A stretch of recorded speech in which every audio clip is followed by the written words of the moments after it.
Should be good here now. Okay. Looks like it says we're good.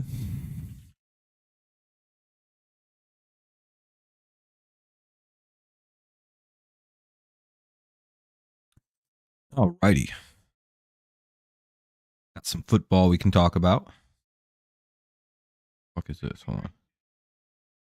Yeah. Sounds like a notification over there.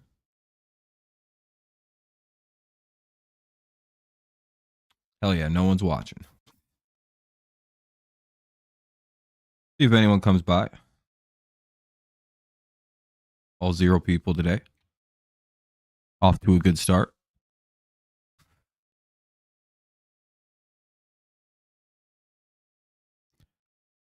Dunna. The Eagles have the 29th ranked passing game. Oh, is that their... Wait, hold on. It's defense, rushing, or passing, rushing. Damn. Or is that their pass defense? It's one of the worst. Oh well. Not really relevant, I suppose. Could be, I guess. You shut down Saquon Barkley, all of a sudden the Eagles can't throw it. That would be interesting. I didn't know they were ranked so low in something. Kind of a surprising statistic. And we'll see if anyone else, we'll see if anyone even shows up for this. We'll give it a little bit. What's up, stud? How's it going? Saturdays are usually terrible days to stream for me. No one really ever shows up. Even back when the channel was bumping and at its highest, Saturdays just, yeah. Saturdays were not for the boys on this channel. Doing good, man. What's up, Kevin? Doing good, though. How you doing? What's up, Spears? Y'all excited for tomorrow? Big day. Got the Super Bowl. The beloved Eagles take on the beloved Chiefs. I'm glad that the NFL rigged this for 2 beloved teams to play one another.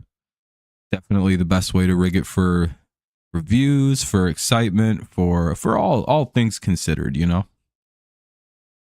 Yeah, I mean, they would definitely rig it for the least 2 popular outcomes. Yeah, happy Super Bowl Eve, Kevin.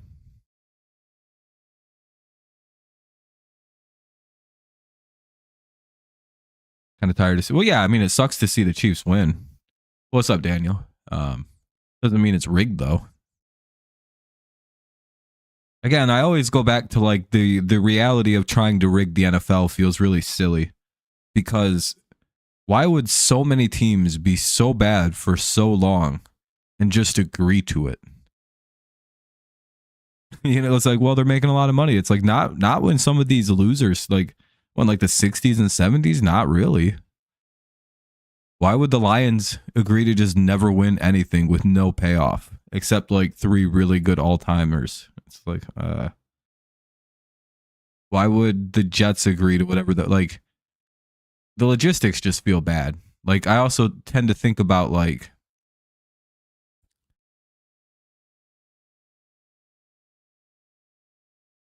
why would the Jets or Giants be as bad as they are either? You know, that's also one that never really clicks with me about the rigging. Would they really let both New York teams suck? You know what I mean? Like, what is the reality that both teams from New York City would be bad? I beat Washington 50-20 when I was using the Bucks. True. I mean, if you beat them in Madden, you probably should have. They should have beat them in real life. Also, if they were going to rig it, they'd have had the Eagles beat the Lions. They wouldn't have done Eagles Commanders. You know Tyler Sports? No. Why? What about him? I don't think I do.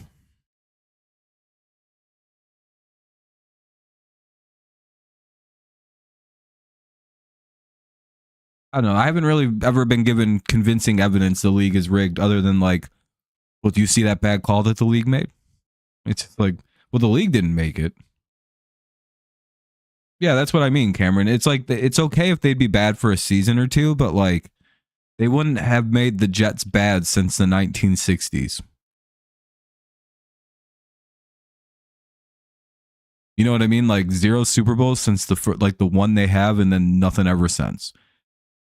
A team with that many guys, like, by the way, the number of former Jets players and shit that work for the NFL front office and for the league and for all the media, there's no way they wouldn't rig it for the Jets. There's like a 0% shot there wouldn't have been a Jets mutiny by now. I just always try to think of like the logical situations of these things. Like, I just did a reaction video on my YouTube channel. He was mad that Josh won MVP. Yeah, I mean, a lot of people are mad that Josh won MVP. They feel that Lamar had a better season. I was wanting a Bills Bucks or Ravens Bucks Super Bowl. Yeah, I mean, those would have been fun, but I mean, they kind of, teams fall apart. AFC is kind of ran by a team again. Like, for example, do we really think Peyton Manning would have been a 2-2 quarterback in the Super Bowl? Like, really think about that. Like, Peyton Manning, that the NFL media was dubbing Peyton Manning the sheriff like the day he got to Tennessee as a freshman. He was like one of the very first like big deal young prospects that go to college, and he was followed very hard from that point forward. If they were going to rig the NFL, you know what Tom Brady did with the 7 rings and all that? That would have been Peyton Manning. Like they did that with Peyton, not Tom. Tom would have just never been a thing. That just wouldn't have happened. That just wouldn't have been ever a thing. You know what I mean? I'm trying to figure out a world where they let a 6th-round draft pick. Again, it's a great story. However, like, it happened during an era where the league was hyper focused on Peyton Manning being their guy. If they were rigging it, they wouldn't have given that career to somebody else other than Peyton. Maybe they would have stopped Peyton at like 4 or 5 and then had Aaron Rodgers win another 4 or 5. Maybe Aaron would be going for his 7th this year, versus the upstart. I don't know, Aaron Rodgers, somebody on the Jets. I have no idea. It would probably be the Jets, though. It'd be the Packers with Aaron Rodgers in his last hurrah, going up against. I don't know. I don't know what stars there would be. You know what I mean? Like, Aaron definitely would have been a guy that they wanted to push. Mahomes is kind of a rare shot. That shouldn't have been. Mahomes also wouldn't have happened. They wouldn't have picked Patrick Mahomes to be the guy. Like, unironically, it'd probably be the Dolphins. The NFL media loves Tua Tagovailoa. They love that whole team. I think the NFL really likes the Dolphins too historically. If they rigged it, it would probably be the Dolphins versus the Packers this year or some shit. Agree, and I don't think the Jets would say okay to not make the playoffs since 2010. Nobody, yeah, exactly, Kevin. No one would agree to the mediocrity that some of these teams have suffered for decades. The biggest reason it might be rigged is Den Fouts in the Hall of Fame. Yeah, if I'm fair, I don't know how he got in either. Got a red Josh Allen jersey, and those are pretty nice. The Jamar Chase is really nice. It sucks that he's going to be a Patriot this offseason. Everybody's joining the Patriots. We're going to have a receiving core of Jamar Chase, Jefferson, and then our 3 will be A.J. Brown, and our 4 will be Debo. We're going to be the most stacked team in league history. We're going to win every Super Bowl for about 5 years. Drake May, Hall of Fame. Yeah, and it's just one of them things where there's so many different situations. Brett Favre probably would have won more Super Bowls than he did, than he played in. Aaron would have played in more than one. Definitely would have had like 4 or 5. They may have made Aaron Rodgers the greatest quarterback of all time if they could have rigged it. And Lamar would probably have won a Super Bowl by now, I feel like.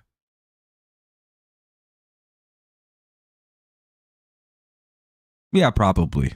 He's very marketable, so again, it's there's no good proof. The NFL would look markedly different if we had a league that was rigged.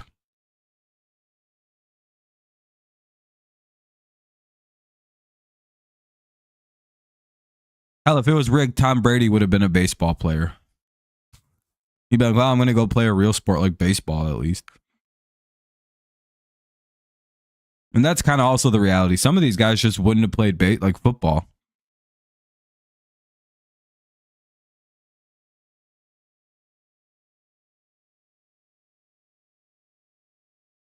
I don't even think they really pick favorites. I don't think there's any good evidence that even happens. Genuinely, I don't think that there's convincing evidence that the refs pick a favorite team. They have a team they hate, and that's the Detroit Lions, Kevin. See, Kevin, it's weird for you from your perspective, right? Because you're a Lions fan. The refs clearly fucking hate you guys. And there's no way to go around that situation for Lions fans. You guys have a different bone to pick. They don't have a favorite team.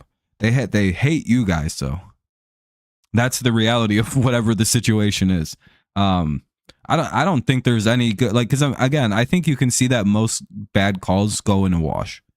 Maybe one team gets favored in one game, then doesn't get favored the next. Again, there's no real evidence. You could say Kansas City looks, it's like, not really. Like, do they protect certain players? Nah, I don't think so. Stop hitting guys really far late out of bounds. Like, everyone's like, Mahomes flops. Like, it was like watching that game against the Bills. He was like out of bounds, right? And then the Bills player, like, he's clearly out of bounds. That play, like, he was out of bounds for like 2 seconds. And that Bills player could have just ran right by him and like pulled up. But he just decided to go full force and shove him. I'm sorry, like, do you expect Mahomes to just not fall over and not take the free penalty that's 100% coming? Is it smart football or bad football for Mahomes to take that penalty that he knows he's going to get? That all quarterbacks usually get, by the way. Or almost every player will get that call, by the way. How late he got hit on that out of bounds play. It's I look at that and I go, what's why are players so fucking stupid? Even if they know that the flag is going to come from Mahomes, them doing the penalty still means they're like not playing smart. Like, it's like a stupid thing they're doing. AJ Brown and Kyler Murray were drafted in the MLB, and now Tom Brady was also drafted to the NFL MLB out of high school, by the way, to the Montreal Expos. I believe in a pretty high round too, like a respectable enough round where that he could have just gone to the pro baseball route. Calvin Johnson catch against the Bears. Yeah, everyone remembers it. Yeah, Kevin, everyone knows that. Yeah, that's not even like surprising lore or anything like that. That's just like, yeah, everyone knows, Kevin. We've already figured out that the Lions don't get good calls. We know. We don't need specific examples. Everybody knows them. God, I hate referee complaining. It's so annoying. It's just baby shit. It's like, the referees, they made me lose. And it's gotten worse because of sports betting. I genuinely hope they re-legalize all that shit. It was a massive mistake, not because of the money being spent by people, but only because people cry about every fucking little thing now. It's awful. Like, I genuinely hope the referees fuck a lot of people's bets over this weekend. Like, however, whatever way the game can go to fuck the most amount of people's bets that they made, I hope happens. Whatever opposite way of like 60% of money on one way, I hope all of it goes wrong, and the house wins every penny. From here on forward, I hope everybody always loses. I think sports betting is a stupid tax, just like the lottery. To me, there's no difference. The The only difference is there's like a tangible thing that you might have a little bit of inside expertise on. Yeah, these companies are so fucking rich and just are stealing the wealth of people. You know, they don't even got to pay taxes. These insurance, these like sports betting companies. You know how they do a bunch of those insurance or not free promotional bets. They'll give out like hundreds to 200 millions of like they'll brag about how they give out like last year we gave out $250 million in free bets, and everyone's like, damn, that's crazy. That's $250 million off their tax bill, roughly. Dog, they end up like not owing anyone. Like they end up paying like an effective like I don't know, like 4% on their like on their company. Like they don't like they're just racking money up with like no penalties. That's why they can spot. That's why they have all that advertising money. I think the honest way forward with that horse shit is to ban it from being advertised, much like every other vice. The commercials are crazy, and those shouldn't. Like fundamentally, I don't think gambling commercials should exist. In the same vein that like cig commercials, alcohol commercials shouldn't exist. Again, it's like young kids are watching these sporting events, being exposed to gambling, and it's like, dude, fuck that. That's stupid. No, I don't think it's wrong that people gamble on the sports. By the way, I think it's fine if you want to gamble on sports. I just think it's bad that the way that it's ran right now. I think it's terribly ran, and because they didn't like get it right, it's like, well, we should just get rid of this. It's not working. But again, I also don't like restricting people's freedoms, that you should have the right to do what you want to do with your money. Ultimately, that's cool. We got to clamp down on the advertising. We got to fix the weird tax loophole that these fuckers have. Because again, it's not like steal their money, but it's also like, that's a weird loot. Like, you know what I mean? However, people do like, you know, people get free bets out of it. So they're like,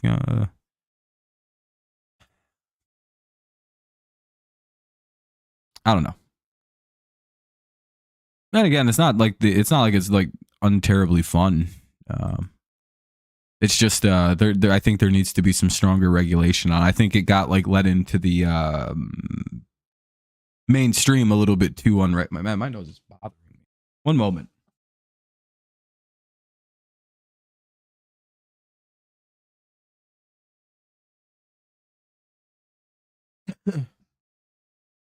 All right, much better. Ugh, my nose is bothering the shit out of me. Every so often, it just. Oh, Brandon Graham's able to play. That's good.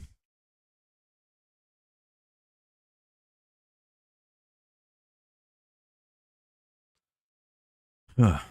Can't believe it though. Already at the Super Bowl, end of the NFL season. Free agency kicks off pretty soon after the Super Bowl too, like March 8th, March 9th, March 10th. What time? It's usually like the second Tuesday of March. So it'll probably be like March 11th this year. You guys excited for the Patriots' fast run? Oh, the season didn't go fast. What do you mean? It took months. I don't know. I feel like I'm the only person who feels time in an inverse way. When I was a kid, time flew the fuck by. I'd be hanging out with my buddies. Suddenly, it'd be 8:30. I'd go to sleep. I'd go to school. It'd be like 3 days later before I realized how much time had passed. I have scattered ass memories of being a kid because it just flew by. Whew.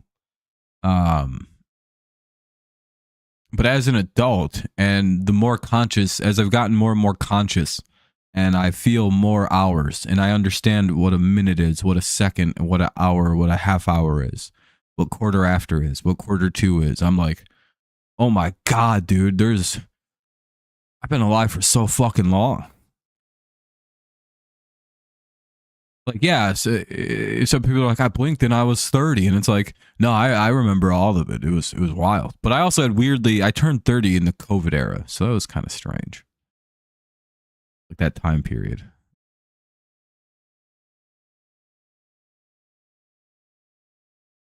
I didn't turn 30 during COVID, but it was in like fucking 23. So right after. I will say the only time when time kind of flew by again was the year of COVID. That flew by. That year blew ass by. I was just chilling again though. When I don't do anything, time tends to go by very, very fast. But when I'm doing a lot of shit, it goes by really, really slow. It's really nice.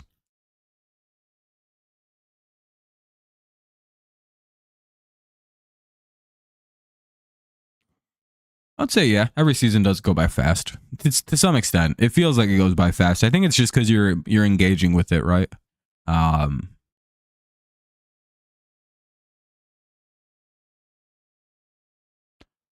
don't know. You know what goes by slow is the baseball season. That shit takes forever. It's like we'll be like 30 games in and be like, damn, dude. It feels like we've played so many games already. And I think that's because of like football conditioning where you're like, damn, dude. We've already played like 3 times the length of the football season, or at least twice. I mean, well, yeah, it's more than that even. 162. Beautiful ass games though. Beautiful, excellent.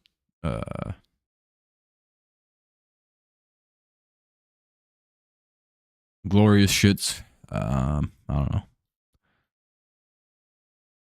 Kevin, I received reports from Fernando that you were in a Eagles Discord talking about how you're a secret Eagles fan and you have a Saquon Barkley full back tattoo. You got it the day that he did that. It's like it's the hurdle that was going on. And you even got a preseason 2025 Super Bowl champion Eagles tattoo. Is that true?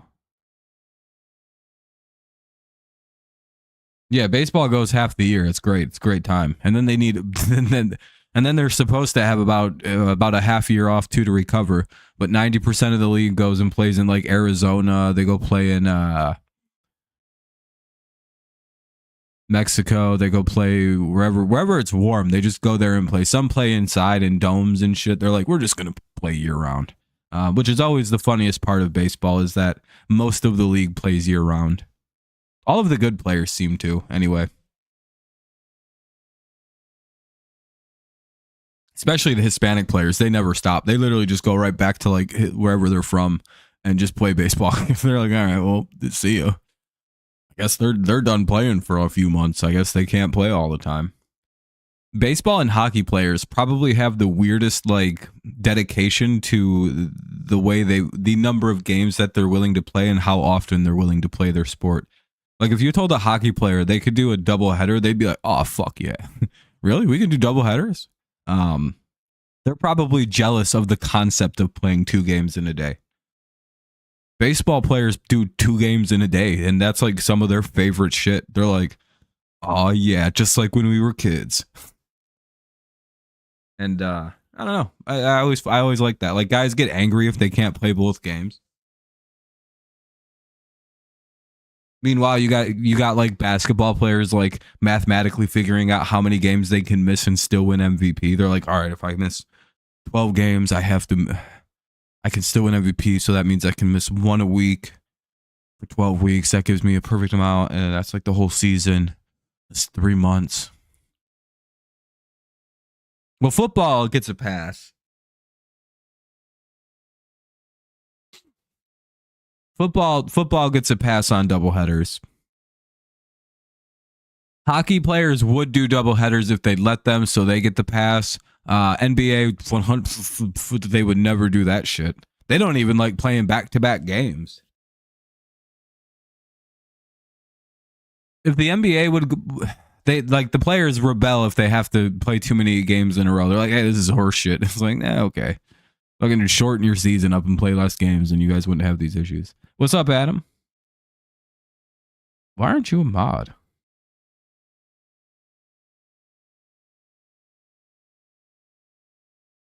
Aren't you supposed to be a mod? Or are you a mod on a different account?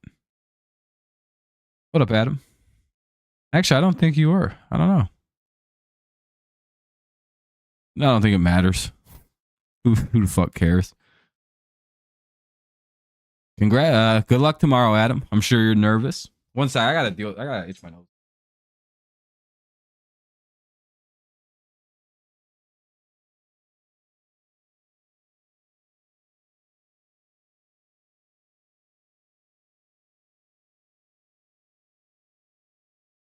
Fuck. Hate my nose, dude. Anyone want to trade noses? Should be a good game. I guess I should give my insights on what I think, how I kind of think this game may play out. I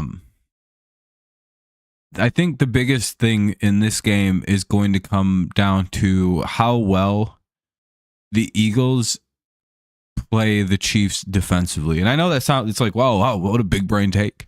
However, I do think that that's the biggest X factor of the game.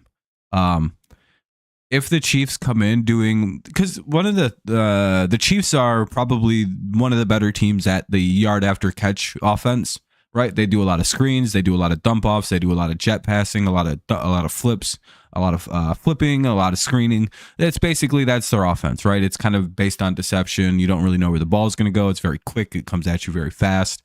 There's some trickery going on. And it works, right? Like, I mean, what did Mahomes have, like 280 yards after the catch? That was like how his receivers broke down in that AFC Championship game. And it's like people were like, "That's terrible." It's like, yeah, that's the offense that they run. That's why they don't blow anybody out. That's why they don't really score over 30. They nickel and dime you to death.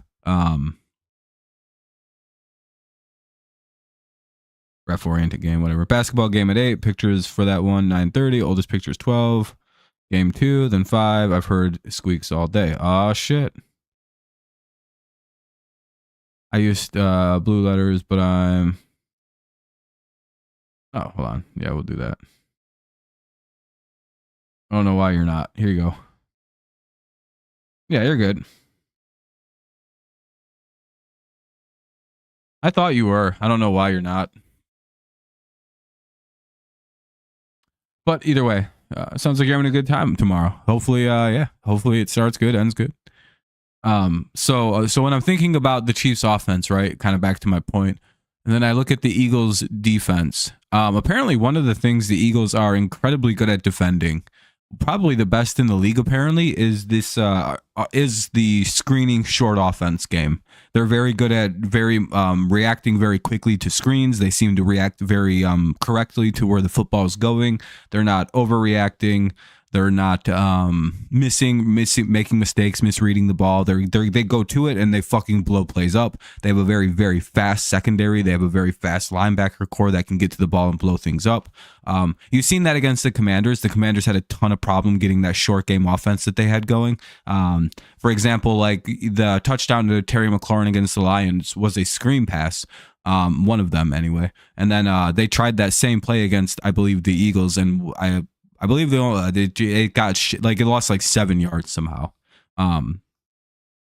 So it's one of them things, like when you look at the Eagles, one of their top thing is like that, the exact thing the Chiefs do on offense, right? It's almost like they've been building a defense specifically for the team that they're playing right now, right? What's up, Space? One day we're going to have a head coach who values the 2-point conversion over the extra point. Maybe. Well, I mean, Sean McDermott.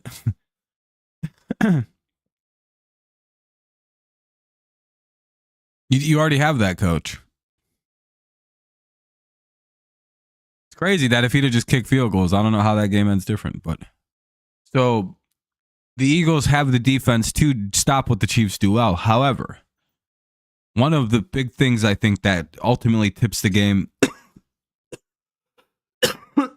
Sorry, I was doing a lot of talking today.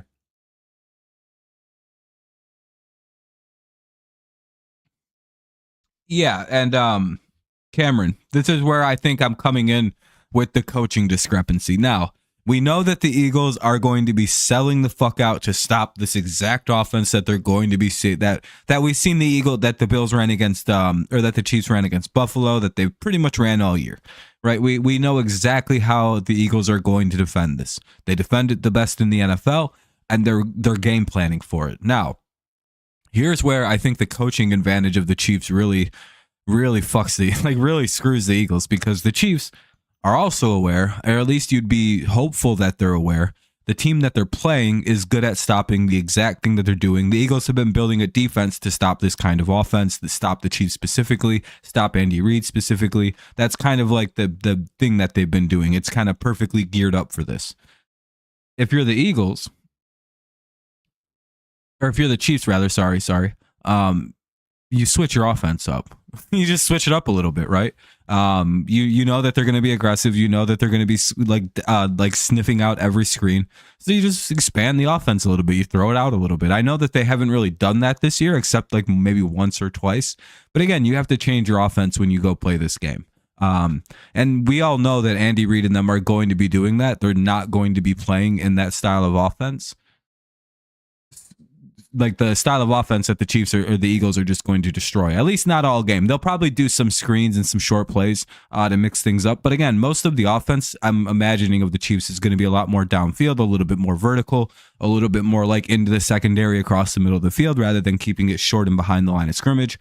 Kind of to throw what the Eagles have been planning for all week. Because even if the Eagles then were planning for like the Chiefs to mix it up, it's like I think that the coaching of the Chiefs is so far ahead of Nick Sirianni that it's like going to make a substantive difference in this game.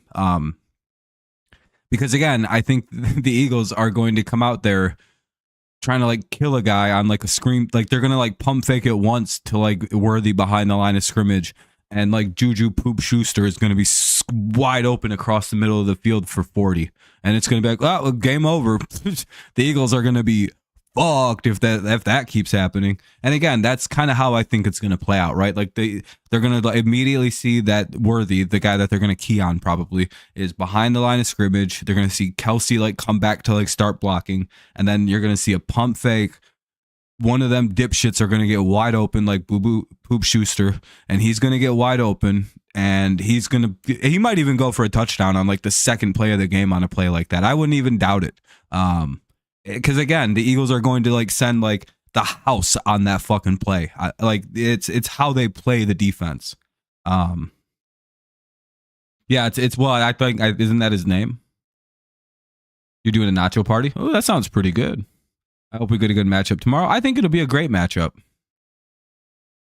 So that's kind of where I'm thinking, like, again, and then the Eagles are going to be like weirded out the rest of the game, and they're not going to play the best defense. And then, but again, I do also think that the Eagles can score on the Chiefs. I don't think the Chiefs have this like impenetrable defense.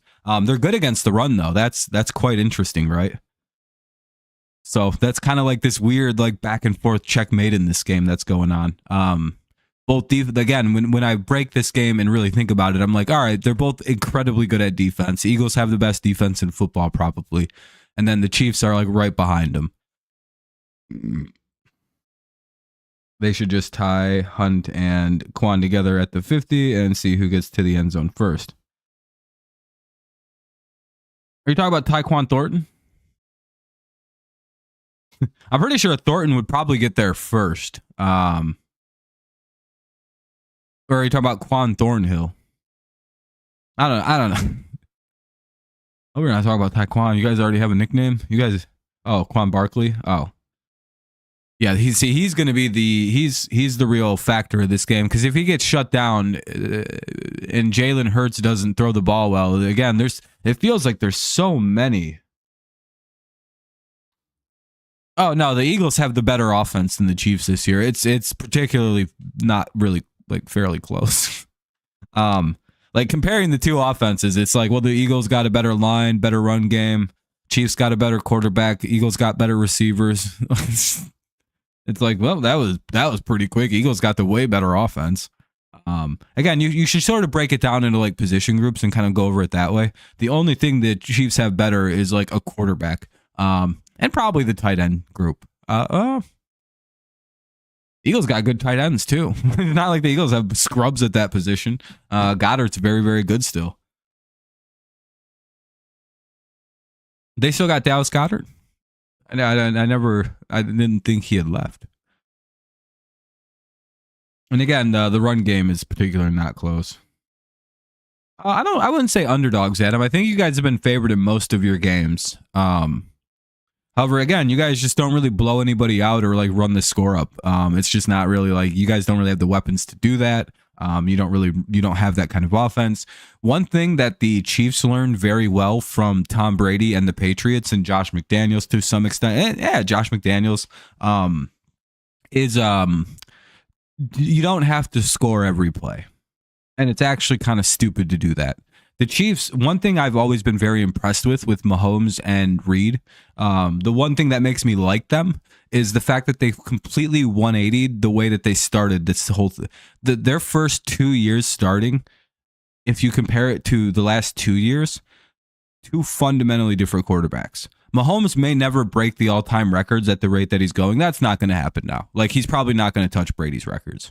However, he may get the Super Bowls now playing the way that he is, right? Like, because that's smarter football. Like, undeniably, the way Mahomes won football games this year is the right way. Like, he won 15 games, dude. Like, they 3 straight Super Bowls winning like this potentially, right? Like, dump it out, death by 1,000 cuts, right? One way to win the game is to effectively keep the clock moving for forever, keeping yourself on the field, scoring in any way that you can. The Chiefs are another team that will take field goals. They really don't care.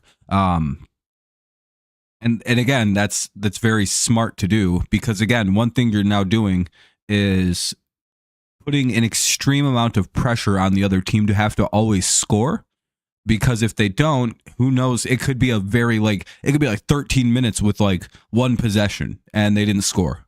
So suddenly the other team scored twice. They put up 10-0. We've had the ball once this quarter and it's the second quarter now. We're down 10. We've had one possession.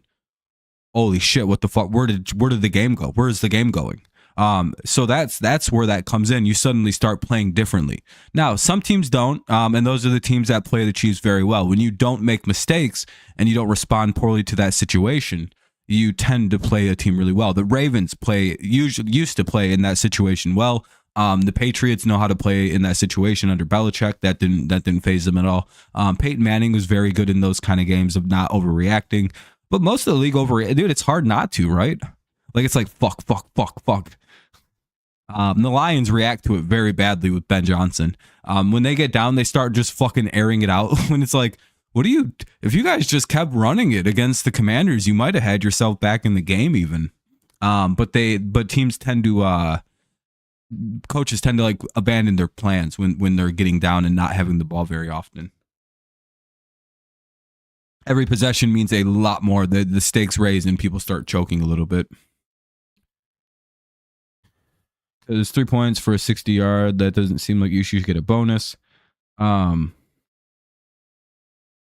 long will the longest field goal be tomorrow? I don't know because I don't know how good Elliott's feeling. Elliott will probably kick it if anyone. Butker won't hit anything over 42 yards or whatever. His Butker.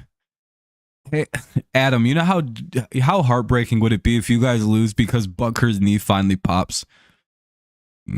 It's like, oh no. Because it's like, man, that's like he's probably gonna retire, right? Like we're all on the same page about Butker here, right? He's probably retiring after this season. That shit is gone, dude. That shit makes my knee hurt when I watch him kick a football. It's like, dude, how tore is that fucking? What is it? His MCL? His meniscus? Which one is what is the actual thing that's like? Oh, he sprained it. You know, the sprain. When you see his fucking knee, it like caves inward when he stands on it. It's like, oh. I'm not kidding, by the way. Go look at like his kicks in the AFC championship game. That is some of the most uncomfortable looking kicking I've ever seen a human do.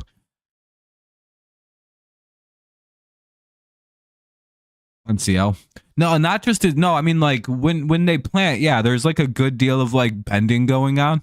But dude, Butker's knee is like it's like completely inward sometimes. It's like it's probably about that.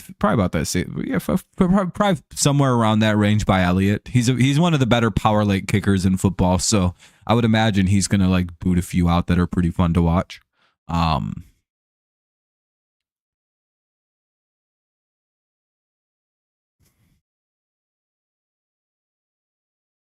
You know, someone did make a good point to me. Someone actually gave me a very good piece of counter evidence about why the NFL would rig it for Kansas City, Missouri. Because I tried that on somebody in person who was trying to tell me the NFL and sports are. I'm like, why would they rig it for Kansas City, Missouri to be the best team in league history?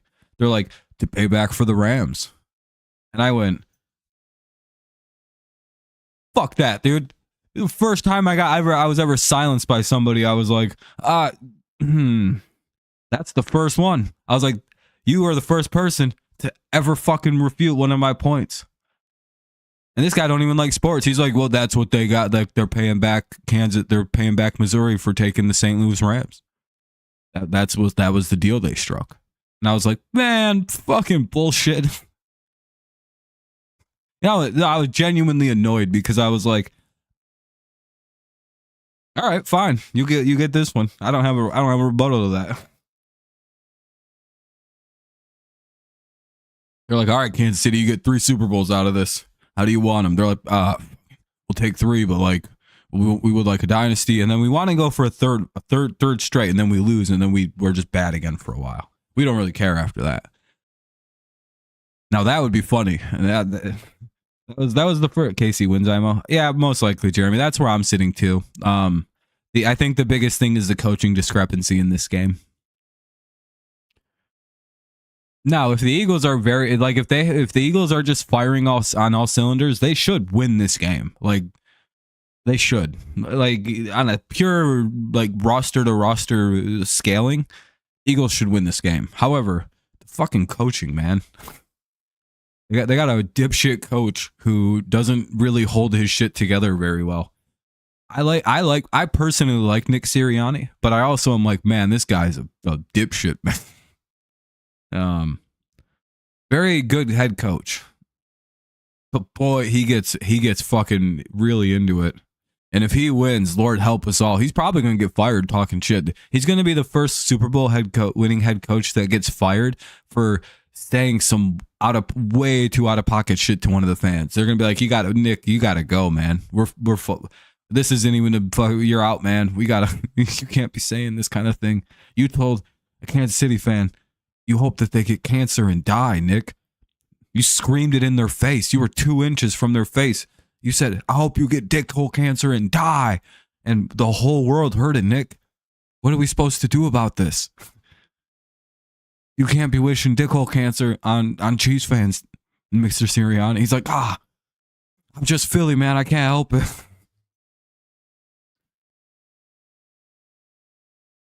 Hopefully the Lions make it to the Super Bowl in the next 5 years. Yeah, I hope so. Yeah, Nick Sirianni's a wild man in my imagination. It's not even like he's a wild man. It's like, that's just like literally how he kind of is. He probably says shit like that, dude. But then like he's like, I'm sorry. He gets like fired up and then apologizes after he's not fired up. He's like, man, I went too far. I'm sorry about that. I like that he's uniquely himself. That is one thing I do respect about Nick Sirianni as a head coach. He doesn't feel fake. It's like, because at this point, he would have probably shown his real colors, but it seems like since he's been hired, he's been the exact same guy through and through. I appreciate it. Be like Terrence and Phillip ass collapsing. Yeah, that was not without my anus. I think so, Kevin. I think the Lions will get there. One thing to keep in mind, the injuries really fucked their season, and they still won 15 games. They're also an incredibly young team with most of their core on rookie contracts. I don't know, they're fine. The Lions feel like one of those teams that have at least another 2-year window here where they're fine. And then really, depending on how many of the players they're able to keep under contract, they're just going to be a good team for at least like 7-8 years straight. Like, if they keep hitting in the draft, I don't really see where they fall back down. Because you also have to consider like the Lions don't miss on draft picks. It seems like, what if they drafted like 4 fucking bad players in 5 years of Dan Campbell drafting with Brad Holmes? 4 years of that. This will be the 5th year. No, wait, right? What is this? 3-9. or 13-1, 9-8. Well, yeah, this will be the 5th year. This will be their 5th draft. So, yeah, and like they draft an average of like 1 bad player a year, maybe 2. You know what I mean? It's a matter of just, yeah, like you are hoping, like just kind of staying healthy, hoping that Dan Campbell's actually a good head coach and he wasn't just the sum of his coordinators, which I don't think he was. I think a lot of that talk is a little overrated. I also think that Dan Campbell needs to take a little bit more credit for the work that he's done instead of being like, it's everybody but me. Because again, I think that's part of the thing that's like fueled this narrative about Dan Campbell and the role that he plays on the team, is Dan Campbell has taken zero credit for this turnaround. He credits it to the coordinators, the players, the other coaches, the front office, the ownership. Before he literally like will never say what he does or what he takes credit for. When I honestly think a lot of this team is him. I think it's a lot of his philosophy. I think it's a lot of his like decision making. I think you could see clear moments when Ben Johnson would vehemently disagree with whatever they were doing because he'd have like bug eyes and he'd look very like, you can see when someone's bothered by something, and a lot of those 4th downs, I don't think Ben Johnson's going to be the same way about. I don't think he's as aggressive as Dan Campbell is. You can see that Ben Johnson is mimicking some of what Dan Campbell is trying to be like as a Bears head coach. Some of the speaks, some of the mannerisms.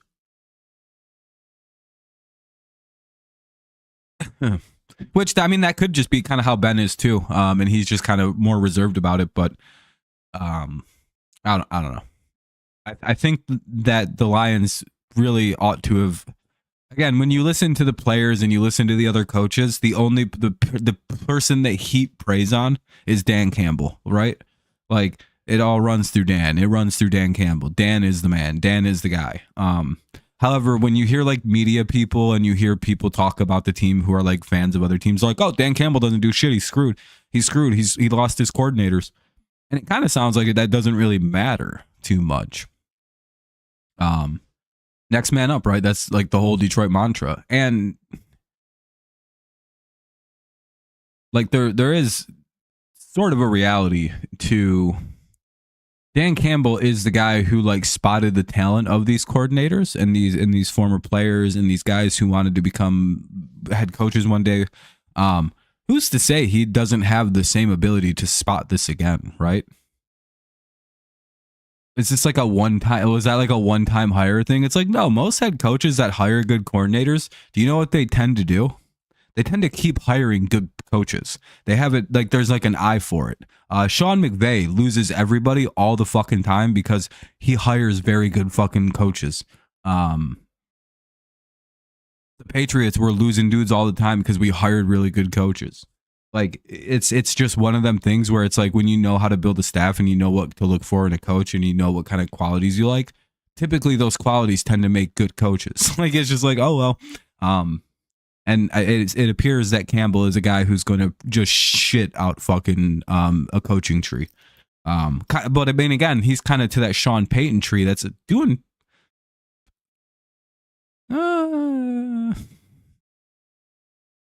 okay. Who's Sean Payton connected to? Bill Walsh. Eagles have better roster, but we see when hold on, I want to look something up. What's up, Spider?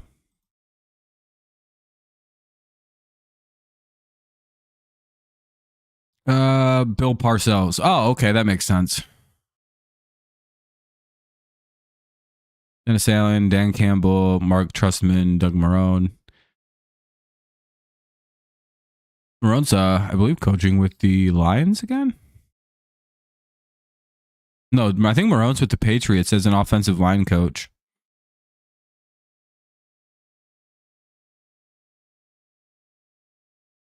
Could be wrong. But yeah, he was a Bill Parcells guy. Okay. So the Lions are in the Bill Parcells long-term tree. It's like three coaches. It's like Walsh, Parcells, or like Shanahan. It's like one of those three trees every coach is a part of. Eagles have better roster. Yep, 100%. But we've seen KC win in those scenarios. Yeah, they've won most their last two games. Yeah, most situations. Yeah, situationally strong. Coaching is the biggest dividends. Yeah, that's kind of the way I feel about it too, Jeremy. The coaching is the X factor in this one. Texans got Rams 10-end coach as OC. Very promising. Yeah. Nick Caley, right? He has very strong ties to Nick Caserio from New England. I believe they went to the same Ohio college. John. Oh fuck, dude. There's like a weird Division III college in Ohio.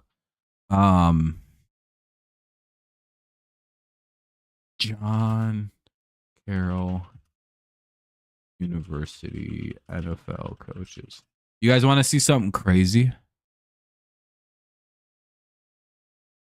All right. Listen to this. Dude, this is a literal NFL coach producing factory. John Carroll has been represented by alumni in 22 of 53 Super Bowls, dating back to Super Bowl III. Most recently, 6 alumni helped lead New England to a Super Bowl win in 2019. Today, John Carroll alumni are employed by 10 NFL teams, or 30% of the league. This is a tiny college in Ohio. Do you hear how crazy some of this numbers is?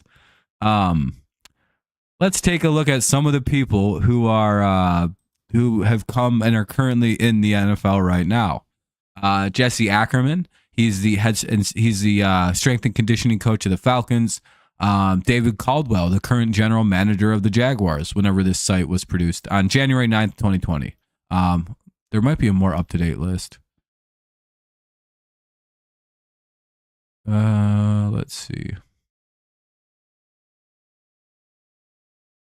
Okay, this is of 22. Okay, this is a lot more recent.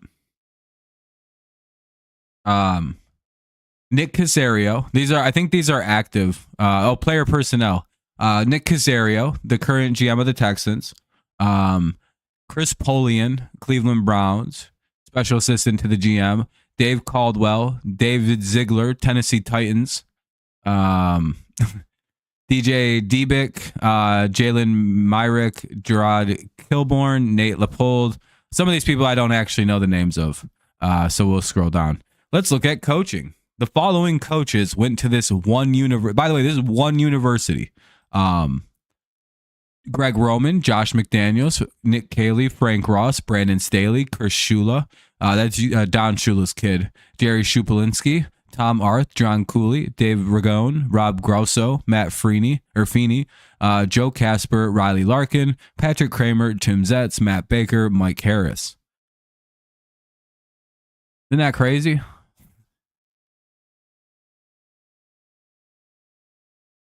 Front office guys. I don't think there's anyone here that people would be aware of.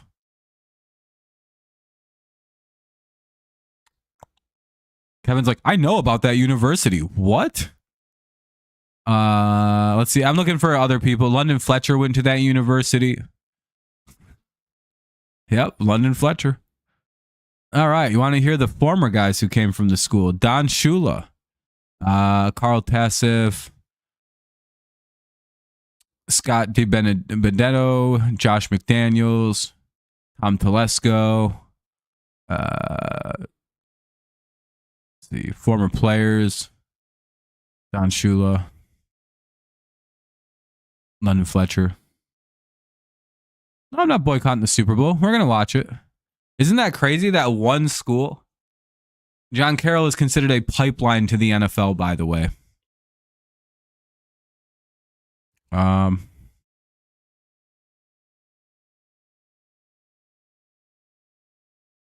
Let's see. I think it's considered one of the, I think it's produced the most NFL like coaches ever. Like I don't even think there's like a comparable like institution that has put more guys into like NFL offices than this school. And it's a school no one's ever heard of. I feel like that's a fascinating like tidbit of NFL history that like a ton of very like influential coaches have come here. Like obviously Don Shula is the most important one, but Nick Casario right now, one of the best GMs in football, came from the from there, as well as Nick Caley, an up and coming offensive coordinator for the Texans, right? And then you have Josh McDaniels, who is, regardless of how he performed as a head coach, right? He is probably one of the most innovative offensive coordinators in all of the league's history. He was the offensive mastermind behind the 2007 Patriots. You know what I mean? Like it's one of them things where it's like, yeah, he had Randy Moss and Tom Brady, but no one threw 50 touchdowns before that season, and he was the guy who like designed that offense. So as much as you may think it's funny, it's like there's a reason that he's such a bad head coach. He goes and coaches offense for like 5 years, and then he immediately gets a head coaching job. He is unbelievably talented when it comes to like looking at a defense, breaking it down, and designing, like using what he's got to like craft up some of the slickest offense you'll ever see, right? He literally won 3 Super Bowls as our offensive coordinator. Has an undefeated regular season under his belt as a coordinator. He's led some of the greatest offenses the league's ever seen. You know what I mean? I think he I don't know if he was there for the second for our for that 2012 season when we had Gronk and Hernandez. I don't know if he was the OC that first year we had that. I'd have to look. But again, that's an impressive what's up, Neil? How's it going, man? Midwinter? It's pretty all right. And then again, it kind of like falls off a little bit, but still, it's an impressive list.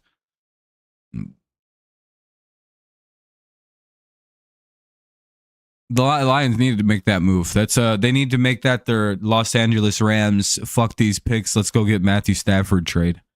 Again, where the Rams had the defense, then they didn't need to like really do anything with that except maybe make a couple additions to bulk it up. But they needed to make like that final piece to push their offense way over the top. The Lions likewise have the offense. They're good. Like that is a good unit. They can maybe add some linemen or whatever they want to do to kind of bolster it up a little bit. Their real eye on the prize has got to be like, they got to go make their Matthew Stafford defensive player trade. They got to go get a guy who's going to push them way the fuck over the top, just like getting Stafford did.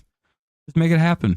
Like it's one of them things where it's like, trade a first or two. You don't genuinely need your next 2 first-round picks. If your goal is Super Bowl, who gives a fuck about them picks? By the way, Garrett's gone in 2 years. Consider those your next 2 first-round picks is Myles Garrett. You're paying the same amount of money that you're going to wind up paying a first-round pick anyway, right? About $30 million guaranteed. So who cares? Do that. Just do that. You're not going to find a better option than Myles in this draft or next draft. Especially for a team that needs an edge rusher. It's like, go get him. Literally, you got 2 years. You could literally win 2 Super Bowls in a row with that offense and that defense because nobody's going anywhere on that team for 2 years.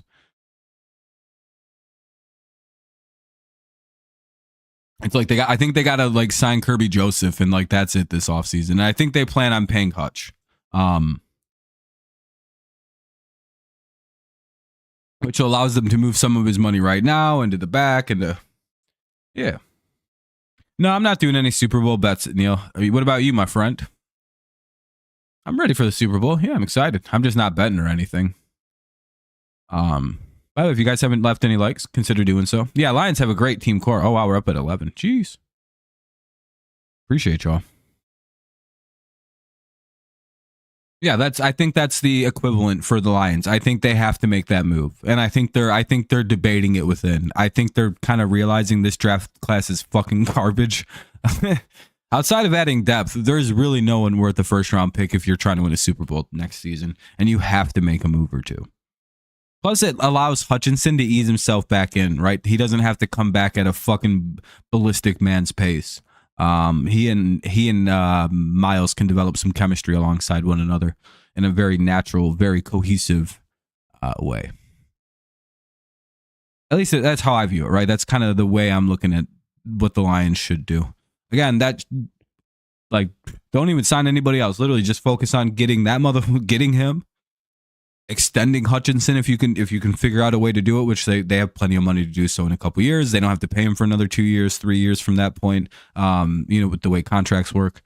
Plus, they can schedule it and give him a bunch of signing bonus money and lower his average per hit year bonus. Hutchinson probably will take a team-friendly deal if they go and get a player like Miles, and just backload it after Miles is gone.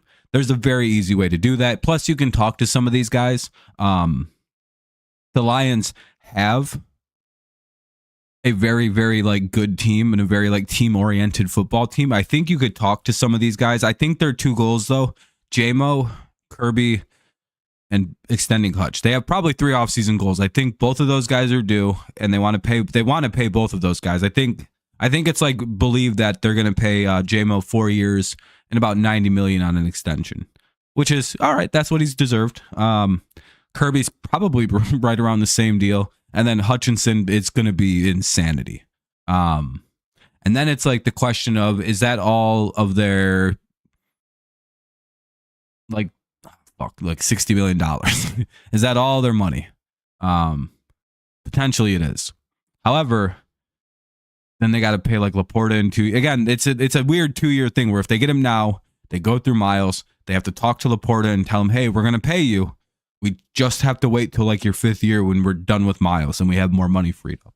Because there's going to be one guy that kind of gets fucked and has to wait. And I think it's going to end up being Laporta. Or it'll wind up being like JMO. But again, JMO's a little bit more due.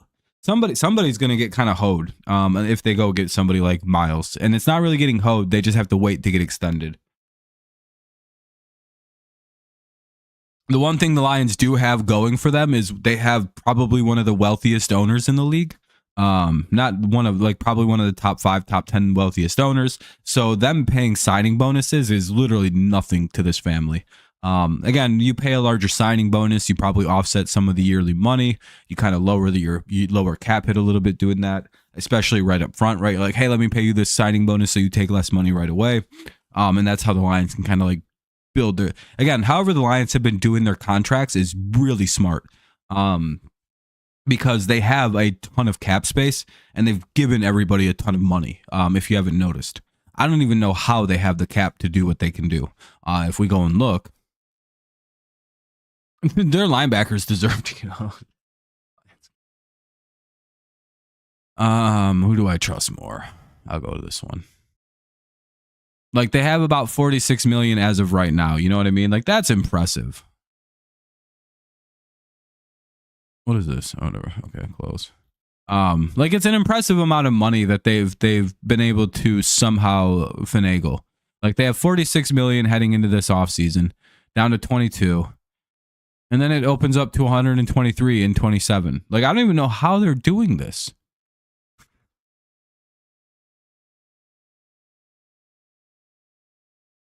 You know what I mean? Like something happens. Oh, Frank Ragnow is no longer on the books after that year, it looks like. But he's not even paid that much.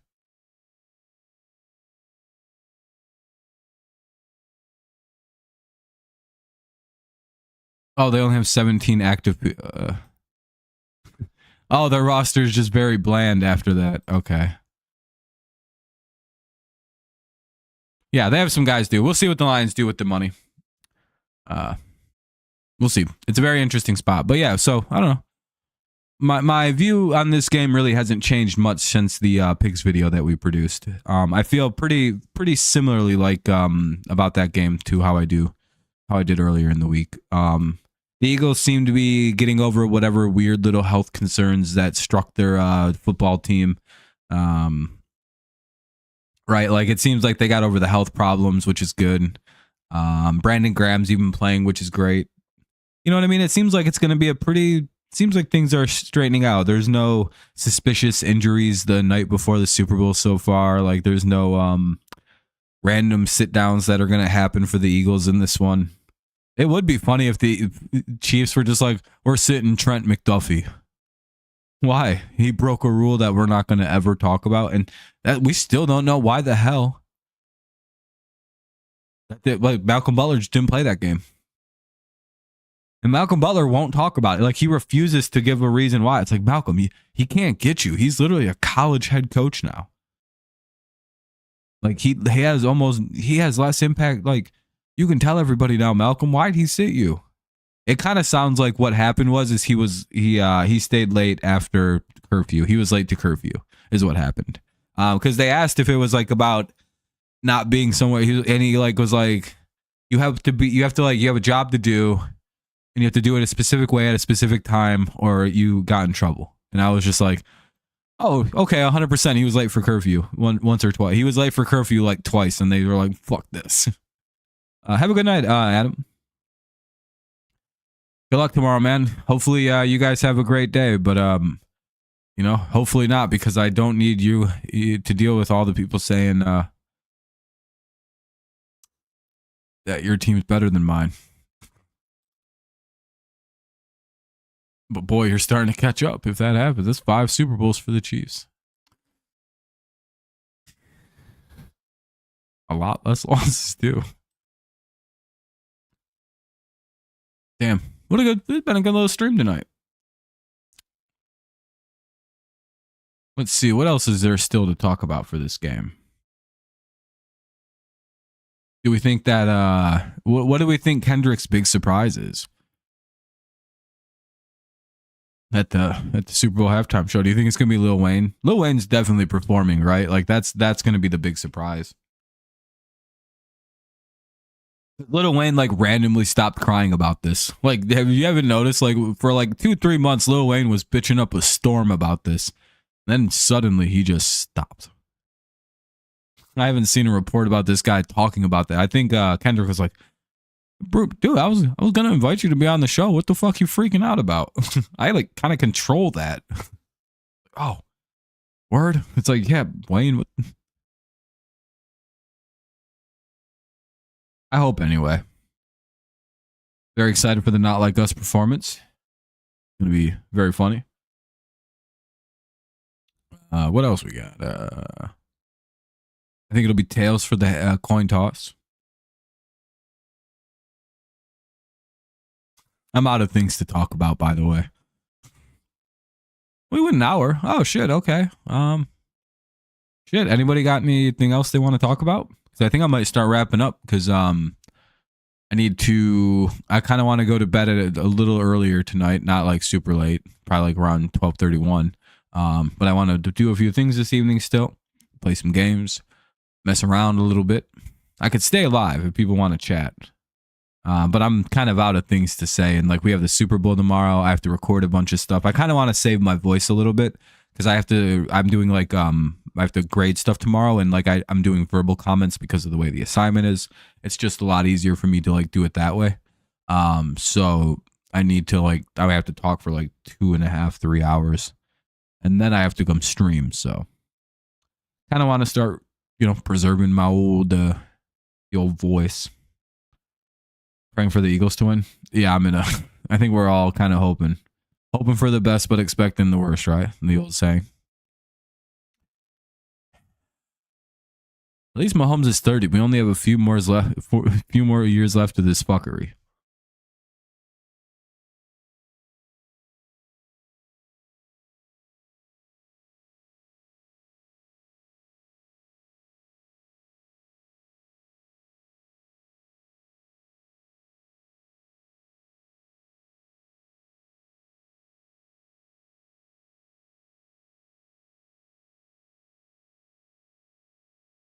Hold on. It's always relevant now because this is funny. This was tweeted back in May of 2015. LeBron is 30. This fuckery won't go on for much longer, thank God. Yeah, I heard that.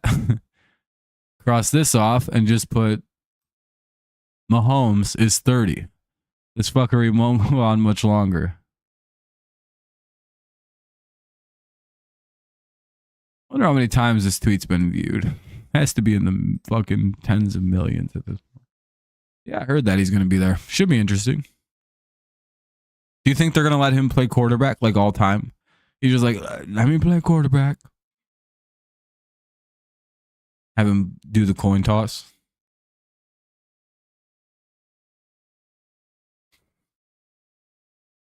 All right, though. I appreciate y'all. Thank you for coming by, making it a fun stream tonight. It was a good time chatting with everybody. Kind of going over there. If you're just tuning in, you could always like rewind back through and find our big chunk about the game, actually. Yeah, hopefully you enjoyed it. Hopefully you'd pop in for our little hangout stream tomorrow night during the game and everything like that. If not, see you around. And our next few streams will slowly transition to baseball over the next week. So that'll be exciting. Yeah, I appreciate y'all. Anybody got any final quick things to say before I dip out of here? Not, I'm going to go play The Sims 2. I might do a Sims 2 stream. That game's fun as fuck. They re-released The Sims 1 and Sims 2 on Steam because it's like been 25 years of that game existing. And I remember playing that game as a kid, Sims 2. And I was like, oh, fuck yeah. For like $20 and it works beautifully. And I'm like, oh, it's got all the ones I never got to play. We could have a fun and make a magician or a magic one. A total screw around situation where I just make a magician, an evil wizard or some shit. And we terrorize a bunch of towns. We go world from world, just destroying everything. Make some kind of, because there's like wizards and all kinds of demons and shits in that game. It's pretty cool. Yeah, it would be pretty fun. It'd be nonsense, but it would be very funny. And I know cheat codes, so we don't have to do any of that gay eating and sleeping and so we won't do any of that. That sucks. That's boring. We're gonna be basically invincible. Two common misdeeds of like, I'm tired, I need to poop, I need to eat. Like, I don't want to deal with that. I don't like that. I'm just trying to make super people. All right. I think we're all set. Everybody good? Any going once, going twice, son? Any final words? All right, well, I appreciate everybody. Thank you very much. Have a great night. As always, it's go Lions, go Tigers, and of course it's always go Patriots, even though we're not too good right now, but we're going to be great next year. All right. Peace out, y'all. Have a great rest of the night. See you tomorrow for the Super Bowl.